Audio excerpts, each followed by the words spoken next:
Support comes from the Missouri Forest Products Association, saluting Earth Day on April 22nd with an ongoing commitment to help offset carbon emissions with sustainable harvesting of Missouri forests.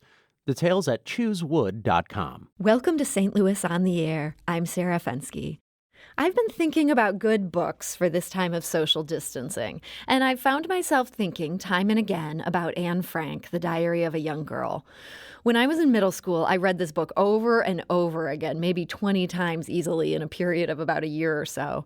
And so Anne's words are in my heart. And of course, there's no comparison between what Anne and her family endured and the inconveniences of this day. And for me, I think that's the point. She and her family hid in close quarters for 761 days. No internet, no chance to go to the grocery store, no walks in the park. They understood isolation, claustrophobia, and fear.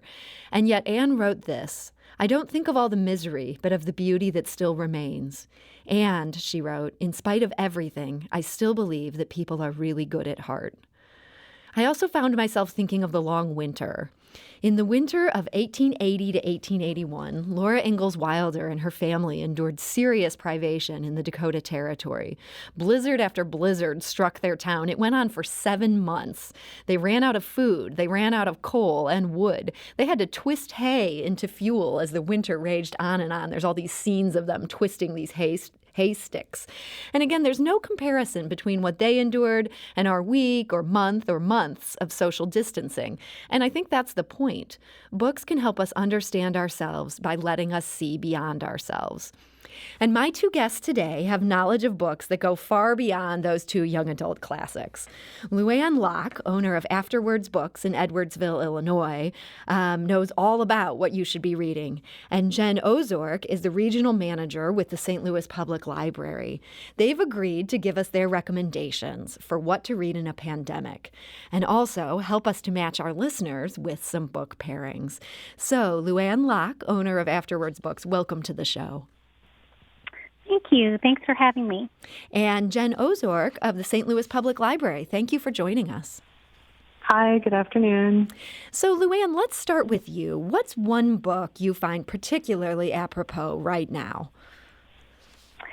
Well, my short list would be Station 11 by Emily St. John Mandel. Boy, I'm hearing that book on the tongues of every smart person right now. Tell us why. Well, it's post-apocalyptic without the zombies. It hits very close to home. There's a pandemic, and it's a little bit too close for comfort. So, but it sounds like it's still a good read. You feel like it doesn't go so close for comfort that you would tell people to avoid it at this point? Correct. Yes. Jen, what about you? Do you have a particular read you'd recommend for this time of pandemic? Well, I think that when I thought about pandemic reads, I thought about books where things have happened, but there's still hope as people navigate their new world. I think a lot of people are reading Station 11. A lot of people are reading The Stand by Stephen King. But I actually really liked the World Made by Hand series by James Howard Kunstler. It's set in a town in Union Grove, which is in New York, and something has happened and people have to rely on themselves. Now it's kind of going back to the old way of doing things. If I remember, people are, finding books about, how to farm without a lot of modern equipment, how to preserve food.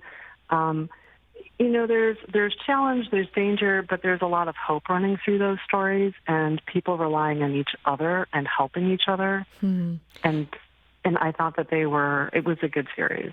Jen, that's James Howard Kunstler is the last name? Yes, Kunstler. And sorry, what's the name of the series of these books? I want to make sure our listeners can catch that because these do sound like really good ones. Sure. It's World Made by Hand. World Made by Hand. That should be the first one in the series. I've got my laptop up with me so I can super quickly check that. But Yes, World Made by Hand. There are 4 books in that series. Okay. And I do feel like there's something nice about having a series at this point. If you have extra time to read, you maybe want to get engulfed in this world and not be done with it in just one book's time. LuAnn, is that a thought you find yourself having with your reading, or are you more in a flitting mode from story to story?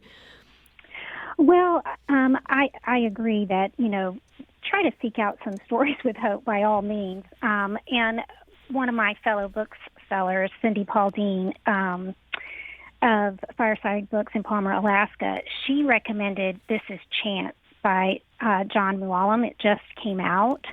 And she described it as, it's a story about the 1964 earthquake in Anchorage, and radio reporter Jeannie Chance, who helped set up a makeshift information center and stayed on air over 30 hours as the voice of calm and clear information. So it's a feel-good story about a community pulling together to respond to an unprecedented disaster. And that's called This Is Chance. What's the author's name? John Mooallem. Okay. That's great. Well, these are already some great recommendations. And we also want to hear from you if you're listening out there.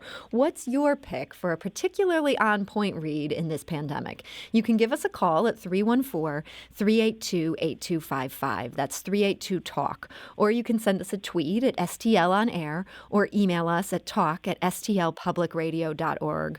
Now, we did put this question on Twitter this morning, and we heard from so many people with so many great suggestions. But in addition to that, one of our producers, Evie Hemphill, reached out to some local booksellers in town, and they also had their picks for pandemic reads. Gina, who works at Subterranean Books, suggests Emergent Strategy by Adrienne Marie Brown. It's a book about radical self-help, society help, and planet help. Gina writes, rather than steel ourselves against such change, this book invites us to feel, map, assess, and learn from the swirling patterns around us in order to better understand and influence them as they happen. This is a resolutely materialist spirituality based equally on science and science fiction, a visionary incantation to transform that which ultimately transforms us. And the book that Michelle, owner of the Bookhouse in Maplewood, recommends is Full Catastrophe Living, using the wisdom of your brain and mind to face stress, pain, and illness. That's by John Zabat-Zinn. And Michelle says it's a book by several Buddhist thinkers with lots of great practical ideas to deal with anxiety and stress. One of the things that I know people are also wondering about at this time is how booksellers are even doing. And actually, Emily in Edwardsville sent us an email specifically addressed to you, LuAnn. Emily writes, LuAnn and her store are a treasured part of our community. I'm always very impressed with how innovative she is as a small business owner. Maybe she could talk about some of the ways she has tried to adapt to the challenges of not only owning a small business in general, but also owning and operating one during the time of COVID-19. And I think that's a great suggestion. LuAnn, I'd love to hear your thoughts. Oh, that was very sweet of Emily. So we pride ourselves in being a thread in the community, and we're very fortunate because the Shop Local movement in Edwardsville is very strong. And many bookstores across the country, independent bookstores, are suggesting right now, if you're able to support your local bookstore, you can visit bookshop.org and purchase your books online there. You can buy a gift card from your independent bookstore to gift to someone now that they could use later. Libro FM has partnered with independent bookstores and really stepped up and is offering 100% of all audiobook sales will go back to the independent bookstore of your choice when you sign up there. So those are all great ways that you can continue to support your local bookstore while we're shuttered. And LuAnn, at Afterwords Books, are you still seeing a number of people taking advantage of those options to order through you?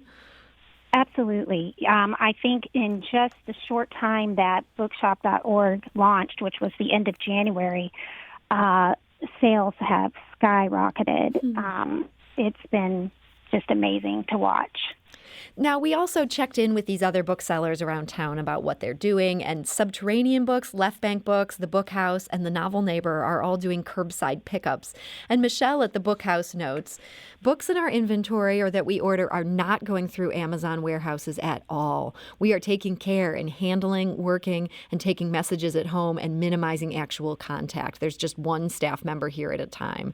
And Kelly of Subterranean Books wrote, if customers live within about a mile or two of Subterranean Books and we have it on hand, we'll deliver to their door same day for free. If we don't have it on hand, we'll have it shipped to them using our $2 per order flat rate shipping special. Kelly also adds, quote, my main fear, aside from making us close our doors even to curbside pickup and home delivery, which is a very real fear and is about to give me an ulcer, is that after this first burst, that we will have reached our core customers and there won't be enough to sustain us 2 weeks, 3 weeks, 4 weeks from now. To prevent that, we are asking folks to continually spread the word that we are available and able to provide reading sustenance, whatever it takes. LuAnn, is that also a fear for you? It is. We have been practicing porch pickup. We're fortunate that our little shop is housed in a tiny little house, so we have a covered porch. So we have folks who will order things online, and then they can come by and we can practice great social distancing, and they can pick them up. It is very a very different way of continuing our book business, and we do miss our customers, but we do want to make sure that we're protecting the most vulnerable people in our community. And Jen, you work for the St. Louis Public Library. Your doors are closed entirely. Do you find yourself missing that interaction with the people coming in? Yeah, totally. It's very strange. I work at Carpenter Library, which is one of the regional branches, and we're usually very busy. And I'm used to being out on the floor and talking to people and seeing our regular customers come in, and to not have that interaction just feels very, very strange. A lot of the staff are doing videos where we're talking about books, story time things. We're creating book lists that we're putting up there, but it's not the same as the interaction. But this is the safest way to do things, is for us to be closed. Mm-hmm. I want to go to the phone lines. Bonnie is calling from St. Genevieve, and she has a recommendation for a good book to be reading right now in these times. Bonnie, hi, you're on St. Louis on the Air. Hi. Hello. Nice to talk to you. Yes, I just finished the book, The Splendid and the Vile. Oh, a brand new book. And what did you think of it? It's brand new. About 1 year in the life of Churchill,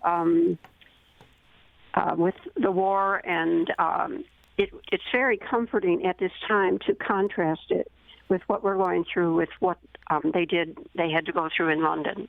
Did it bring to mind sort of the resilience of human spirit, or did it make you think of how far we've fallen since Churchill's time? No, yeah, you just keep going, and it was comforting, comparing it with now, and they were successful. And that's and critical. Getting through what they had to get through.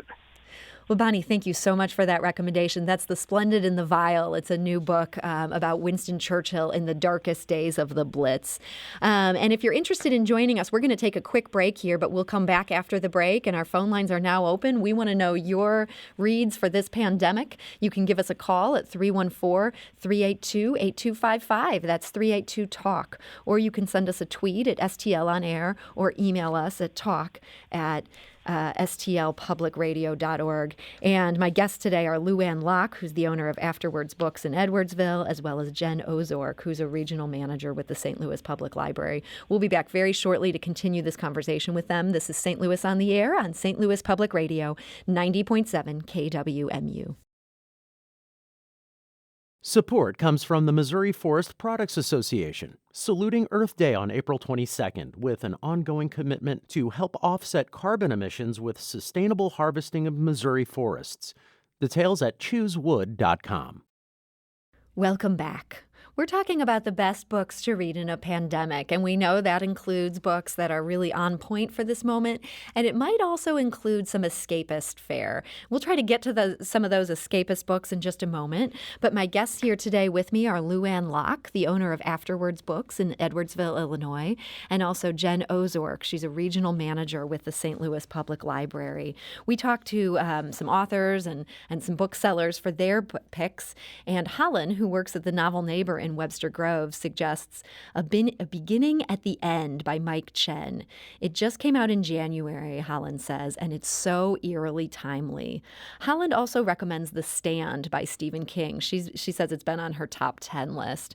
Jen, I'm wondering, The Stand, this is a book that so many people seem to really love. I haven't read it. Would you recommend somebody goes for that book in the middle of all this? Okay, well, I'm going to admit I have read the book maybe 10 or 12 times. Oh my goodness, you're a super fan. I know, I'm a rereader. That's awesome. But I first read the book when I was in high school, and I tend to reread it because I really enjoy the character development. I don't like all of Stephen King's books, but I like this book, and it's an epic story. There was a mini-series based on it, so if somebody doesn't want to read this huge book, because it's huge, and he also released a uncut edition with additional content, which is even longer. He's so long-winded. He is, and that's the thing. I mean, there's a part in the book where I usually just skim past it because it's kind of awful. But there's a play between good and bad, and sometimes it's really clear-cut, and sometimes it's not. And sometimes characters who are basically good make really poor decisions. And, you can say, like, oh, it's kind of cliched, but, there are people banding together. There are people helping each other. There are some practical things. This pandemic that's called Captain Trips is what they're calling the illness, sweeps through. And then, of course, there's nobody to run the power plants and other things. And so King throws in some of those elements that are very practical in my mind. It's not just horror. It's not just good versus bad. It's, okay, how do we get gas in our car? Yeah. And, how do I wash my clothes? The disposable society where it's like, well, I don't really like it, I'm just going to toss that. That's gone. And so I like that he explores that. The nice thing about The Stand, too, as I said, there's a mini-series. It stars Gary Sinise. It's got a great cast of actors. There's graphic novel adaptations of this story. So I think part of what appeals to people is that it's interesting characters. It's good versus bad. It's a little long-winded at times. And he is a genius. I shouldn't have just said he's long-winded. That felt unfair. No, but he can be. But I think people, I think sometimes can identify with a character or two, and I think that's what makes the story resonate. Mm-hmm. I want to make sure we also talk about some escapist fare. Those are all some on-point books we've talked about, but a book that's off-point can sometimes also be so nourishing. And Gina of Subterranean Books has suggested Pride and Prejudice, which is, of course, always a classic. Michelle, the owner of the Bookhouse in Maplewood, says, I love the new book by the author of The Night Circus. That author is Erin Morgenstern. Yes. And the book is The Starless Sea. It sounds like we have a second on that one. Definitely. It's fantastic. And Michelle also adds, don't forget about kids' books. We just got in more copies of Goodnight Stories for Rebel Girls. And now there are new chapter books to go along with it. Great stories about overcoming adversity and doing something great. We also have stories for boys who dare to be different. LuAnn Locke, what are some of your escapist picks at this moment? One book that I really love is called The Year of Living Danishly by Helen Russell. And it's a story of a couple who, they live in London, and her husband gets a job in Denmark with Lego. And she's a writer and journalist. She decides she's going to go along and just kind of investigate why they are consistently named the happiest country on earth. And it is just the number of times that I laughed aloud reading this book, I can't even tell you. You will learn a lot. I was very surprised to learn some of the things that come up in the book. No, I don't want to give any spoilers. But it was just a very entertaining read. And I think also now, since we're all kind of sheltering in place, that's a place where they've kind of mastered the art of cozy homemaking. So I would definitely suggest that one. And that's called The Year of Living Danishly. Is that correct? Mm-hmm. I love that That's pun. Right, by Helen Russell. Mm-hmm. Leslie also just sent us an email. She writes, I recommend A Girl of the Limberlost by Jean Stratton Porter, a wonderful novel about overcoming adversity, bringing people together, and experiencing transformation through the acceptance of difficult truths. It's also a fabulous foray into the natural world. Who knew moths were so fascinating? I did not know moths were fascinating, but it sounds like I need to read A Girl of the Limberlost, and that will set me straight. We've got a caller. I'm going to go to the phone lines. Max is calling from St. Louis. Max, hi. You're on St. Louis on the Air. Yes, good afternoon, and moths are wonderful creatures. My book I'd like to recommend, and I do not know the author's name, but I'm positive of the title. It's called The World Without Us. It's nonfiction, and it's just as the title states, The World Without Us. And each chapter goes into a situation where, what if we were not around? I mean, he never, it's nonfiction, so he doesn't come up with any horrible thing like, well, this is how mankind disappeared. And he starts in New York City and the subway system. What would happen if we were no longer around to, pull the switches and do the levers and this and that? And so it's a very interesting read, and he goes through a lot of different situations where if people weren't around, and it's not that it makes you feel good being a people, but it does go to show it's interesting reading.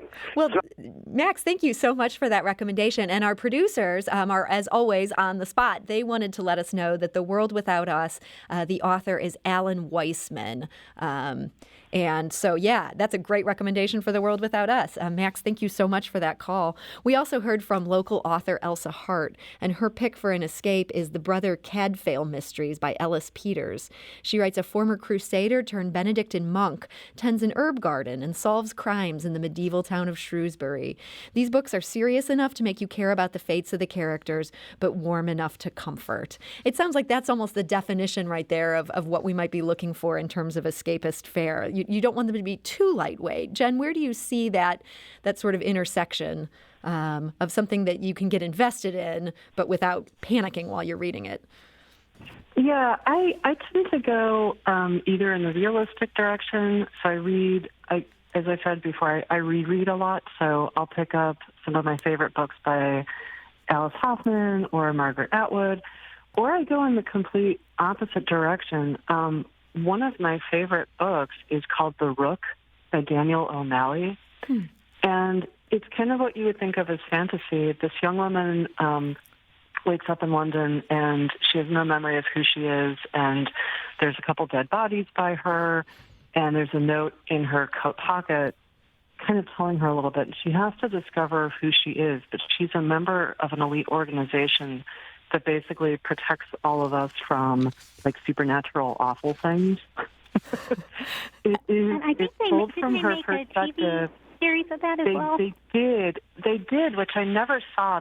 I will tell you, the book, I've reread the book maybe 5 or 6 times. It's got a lot of really dry humor to it, which I like, and kind of dark humor, and so I like that. Another book that I go to is a series by Naomi Novik. That's the Temeraire books. And this is going to sound totally weird, but it works. It's the Napoleonic Wars plus dragons.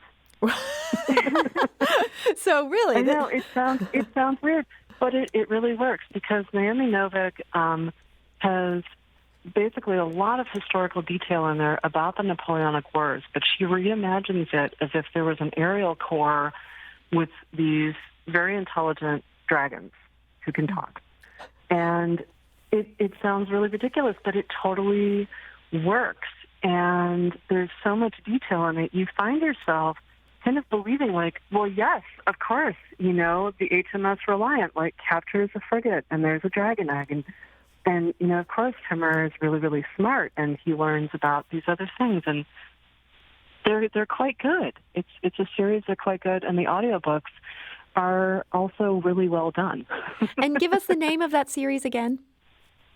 The first book is His Majesty's Dragon. Okay. And the series, it's called Temeraire. It's Temeraire. And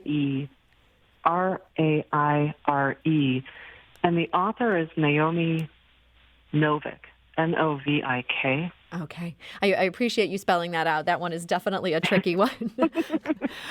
We got another recommendation from Twitter from Patrick. He writes, The Ordinary Acrobat by Duncan Wall. It's a book about the history and renaissance of circuses. It's completely irrelevant and probably won't advance your career, but it's a delightful read. So we have some recommendations of moths, recommendations of circuses, recommendations of dragons in the Napoleonic Wars. So we're really running the gamut here today. And unfortunately, we're out of time, but I did want to let our listeners know we had also asked LuAnn and Jen for some individual recommendations for readers who'd said what they loved and didn't love, and we will make sure that we get those on our website, stlpublicradio.org, as we summarize this conversation. So LuAnn Locke, owner of Afterwords Books, thank you so much for joining us today.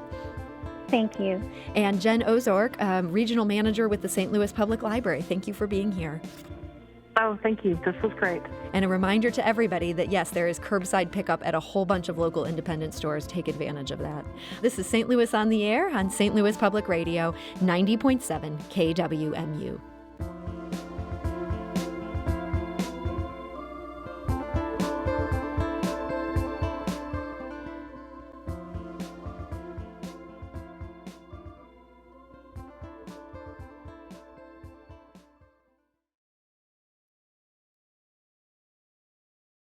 Support comes from the Missouri Forest Products Association, saluting Earth Day on April 22nd with an ongoing commitment to help offset carbon emissions with sustainable harvesting of Missouri forests.